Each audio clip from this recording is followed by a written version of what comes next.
তখন ঘড়িতে ভোর 5:30। হাজব্যান্ডের ফোনে একটা ফোন এলো। ঘুম ঘুম চোখে ফোনটি রিসিভ করে কথা বলছে। দেখতে পেলাম তার মুখে একগাল হাসি।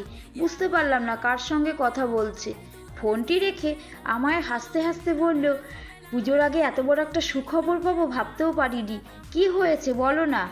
আরে মা আসছে। মা?